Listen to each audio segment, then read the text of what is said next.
ఫ్లాట్ల లభ్యత పెరగటం, ధరలు మధ్యతరగతికి అందరంత దూరంలో ఉండటం, ట్రంప్ టారిఫ్ ఎఫెక్ట్ కారణాలు ఏమైతేనే గత 2 ఏళ్ల నుంచి హైదరాబాద్ రియల్ రంగం అమ్మకాలు లేక కునారిల్లుతోంది. టీడీఆర్‌ను ప్రవేశపెట్టడం ద్వారా కొందరు బిల్డర్లు ఈ రంగం నుంచి కొన్నేళ్ల పాటు విరామం తీసుకోవాలని నిర్ణయించారు. తాజాగా ప్యూర్ ఏరియాలో ఫామ్ హౌస్‌లకు అనుమతినిస్తే నగరంలో ఫ్లాట్ల అమ్మకాలకు ఎక్కడలేని దెబ్బ తగులుతుంది. ఎందుకంటే బయ్యర్లంతా శివారు ప్రాంతాల్లో ఫామ్ హౌస్‌ల చుట్టూ పరిగెత్తే అవకాశం ఉందని నిపుణులు అంటున్నారు. ఒకవైపు రాష్ట్ర ముఖ్యమంత్రి ప్యూర్ రీజియన్లో ఉత్పత్తి, పారిశ్రామిక, రక్షణ రంగాలకు ప్రాధాన్యతనివ్వాలని పదే పదే చెబుతున్నారు.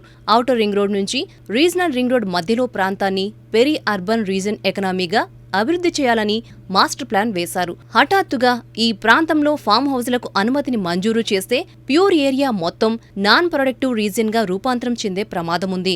అలాగైతే ఇక మనం $1 ట్రిలియన్ ఎకనామీకి ఎప్పుడు చేరుకుంటాం? 2008లో ఏర్పడిన హెచ్ఎండిఏ రీజియన్ను తీసుకుంటే సుమారు 7,257 కిలోమీటర్ల దాకా ఉంటుంది. అందులో 40% దాకా కన్జర్వేషన్ జోన్ పరిధిలోకి వస్తుంది. అంటే ఎంత లేదన్నా 7.40 లక్షల ఎకరాల స్థలం అన్నమాట. మరి ఈ మొత్తం స్థలంలో ఫామ్ హౌస్లకు అనుమతినిస్తే ఎలా? ప్రస్తుతం ప్యూర్ రీజియన్లో ప్రభుత్వం తలపెట్టిన ఆర్థికాభివృద్ధి కార్యకలాపాలకు స్థలం ఎక్కడ లభిస్తుంది? రానున్న రోజుల్లో ప్రభుత్వం ప్యూర్ రీజియన్లో డేటా కేంద్రాలను ఏర్పాటు చేయాల్సి రావచ్చు.